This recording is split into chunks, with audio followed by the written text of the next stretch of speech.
ஓம் நமோ வெங்கடேஷாய.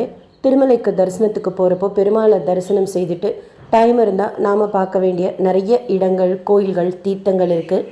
நம்ம சேனலில் ஷேர் பண்ணிக்க, செக் பண்ணிக்கோங்க. அதுவும் ஆஞ்சநேயர் கோயில் நிறைய இடங்கள்ல இருக்குது. அந்த மாதிரி ஒரு விசேஷமான ஆஞ்சநேயர் கோயில் பற்றி தான் திருமலையில் இருக்கிறது இந்த வீடியோவில் நம்ம பார்க்க போகிறோம். ஃபஸ்ட்டு எப்படி இந்த கோயிலுக்கு ரீச் ஆகலான்னு சொல்லிட்டு தெரிஞ்சுக்கலாம். நீங்கள் காரில் வரீங்கன்னா சிலாத்தோரணம் கிட்ட இருக்குது, மேப்பில் போட்டாலே நம்ம வந்துடலாம் ஈஸியாக. பஸ்லனா திருமலா மெயின் பஸ் ஸ்டேஷன்லேருந்தும் ராம்பக்கீச்சா பஸ் ஸ்டாண்ட்லேருந்தும் ஆர்டிசி பஸ் சிலாத்தோரணத்துக்கு போகிற பஸ்ஸில் ஏறிட்டிங்கன்னா சிலாத்தோரணத்துக்கு மட்டும் போகணுன்னா போகிறதுக்கு 30 ரூபா. அங்கே இறங்கிட்டிங்கன்னா ஒரு 10 நிமிஷம் வாக்கபிள் டிஸ்டன்ஸ். அதாவது இந்த சைட் போனீங்கன்னா உங்களுக்கு ஸ்ரீவாரி பாதம் வந்துடும். பட் சிலாத்தோரணம் கிட்ட தான் நம்மளை பஸ் இறக்கி விடுவாங்க. அங்கேருந்து ஒரு 10 நிமிஷம் நடந்து போகிற மாதிரி இருக்கும். ஃபஸ்ட்டு நாங்கள் நடந்து தான் போனோம். யாரும் அந்த அளவுக்கு இருக்க மாட்டாங்க. ரொம்ப அழகாக இருக்கும் அந்த நடந்து போகிற பாதையானது. ஒருத்தர் 2 பேர் வருவாங்க. அந்த சைடு கடைசியில் தான் வேத பாடசாலை இருக்குது. ஸோ அவங்கள யாராவது வந்தால் தான் உண்டு. ஜீப்லேயும் போகலாம். சிலாத்தோரணம்லாம் இறக்கி விட்ருவாங்க. நீங்கள் பர்டிகுலராக இந்த கோயிலுக்குன்னு பேசிட்டு போனீங்கன்னா கோயிலில் இறக்கி விடுவாங்க. செவ்வாய்க்கிழமை அபிஷேகம் செய்வாங்க. அண்ட் லோக்கல் ரெசிடென்ட்ஸ் நிறைய பேர் அந்த அபிஷேகம் பார்க்கறதுக்காக வருவாங்க. கோயில் திறந்துருக்கிற நேரமே பார்த்திங்கன்னா ஒரு 11 மணிக்கு தான் வந்து ஐயர் திறக்கிறாங்க.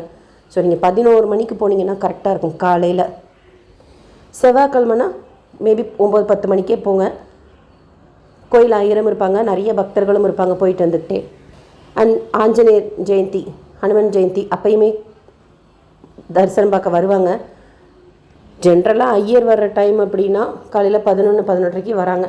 நாங்கள் போகும்போது இப்போது கரெக்டாக கோயில் திறந்தது, ஐயரும் இருந்தாங்க. ராம சீதா லக்ஷ்மணர் ஆஞ்சநேயர் இருப்பாங்க. சின்ன கோயில் தான், ஆனால் ரொம்ப அழகாக இருக்கும் பார்க்குறதுக்கு. அபய ஆஞ்சநேயர், கேட்கும் வரங்களெல்லாம் வழங்கும் அபய ஆஞ்சநேயரை இங்கே இருக்கார். பக்கத்தில் ஒரு குட்டி சன்னதிலையும் ஒரு குட்டி ஆஞ்சநேயர் இருக்கார். கரெக்டாக அது எந்த இடத்துக்கு வரும்னா, நம்ம ஜப்பாலி கோயிலுக்கு போகிறோம்ல அந்த சைட்லேயே நான் துருவ தீர்த்தம்னு போட்டிருக்கேன் வீடியோ. அந்த மலை ஏறி இந்த சைடு இறங்குனீங்கன்னா இப்போ நம்ம இருக்கிற இடம் வந்துடும். இந்த ரோடில் எண்டில் தான் எஸ்வி வேத பாடசாலை இருக்குது. உள்ளே போக முடியாது. கனகதாரா டேம், பசுபதாரா அந்த டேம் கூட இங்கே தான் இருக்கும். அதுக்கும் அலோட் கிடையாது.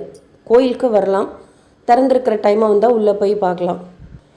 கரெக்டாக சாமி அங்கே பூஜை முடிச்சுட்டு பிரசாதம் கொடுத்தாங்க, சக்கரை பொங்கல். ஸோ ஒரு 11-11:30 போங்க, இருப்பாங்க. நீங்கள் இந்த கோயிலுக்கு போயிருந்தாலும் ஷேர் பண்ணுங்கள். ரொம்ப நல்லா இருக்கும். அந்த போகிற வழியாக இருக்கட்டும், கோயிலாக இருக்கட்டும், சுற்றிலும் இருக்கிற மரங்களாக இருக்கட்டும், கீச்சுன்னு அந்த பூச்சிகள் பறவைகளோட சவுண்டு நல்லா இருக்கும். ப்ளசண்ட்டாக இந்த இடம் சில்லுன்னு. நிறைய ஆஞ்சநேயர் கோயில் பற்றி ஷேர் பண்ணிக்கேன் திருமலையில் இருக்கிறது. அதில் இதுவும் முன்னாடி போய் வீடியோ ஷேர் பண்ணிக்கேன். இப்போ ரீசெண்டாக நாங்கள் போனோம். குரங்கு இருக்கும் நிறையா. ஸோ சேஃபாக இருந்துக்கணும். ஒன்றும் பண்ணாதானா, இருந்தாலும் நிறையா இருக்குது. பஸ்ஸில் போனீங்கன்னா மெயின் ரோட்டில் இறக்கி விடுவாங்க. ஒரு 10 நிமிஷம் நடக்கிறதுக்கு இருக்கும். கார்னால் நம்ம போய் இறங்கிக்கலாம் கோயில்கிட்டேயே. அவசியம் ட்ரை பண்ணுங்கள். ரொம்ப அழகான ஒரு இடத்துல அமைஞ்சிருக்கிற ஆஞ்சநேயர் கோயில் அபய ஆஞ்சநேயர். சுற்றிலும் பிரகாரத்துலேயுமே அந்த செவத்துலேயே ஆஞ்சநேயர் இருப்பார். உள்ள மூலஸ்தானத்தில் ராம சீதா லக்ஷ்மணரோட ஆஞ்சநேயர் இருப்பார். டைம் கிடைக்கும் போது போயிட்டு வாங்க. சாயந்தர நேரம் நான் போனதில்லை, ஸோ எனக்கு டைமிங்ஸ் தெரியல. காலையில் 11-11:30 போனால் அர்ச்சகர் இருப்பாங்க. ஓப்பனில் இருக்கும் கோயில். இந்த வீடியோ உங்களுக்கு இன்ஃபர்மேட்டிவாக இருக்கும்னு நினைக்கிறேன். SSP life style, SSP Tirupati updates YouTube சேனலில் ஃபஸ்ட் டைம் பார்க்குறீங்கன்னா சப்ஸ்கிரைப் பண்ணி பக்கத்தில் இருக்கிற பெல் ஐக்கானை கிளிக் பண்ணி வச்சுக்கோங்க. டெய்லி திருப்பதி பற்றின அப்டேட்ஸோடு சேர்த்து திருமலையில் நாம் சுற்றி பார்க்க வேண்டிய நிறைய இடங்கள், கோயில்கள், தீர்த்தங்கள் பற்றியும் வீடியோ ஷேர் பண்ணிக்க. சேனல் பிளேலிஸ்ட்டில் செக் பண்ணி பாருங்கள். தேங்க்யூ.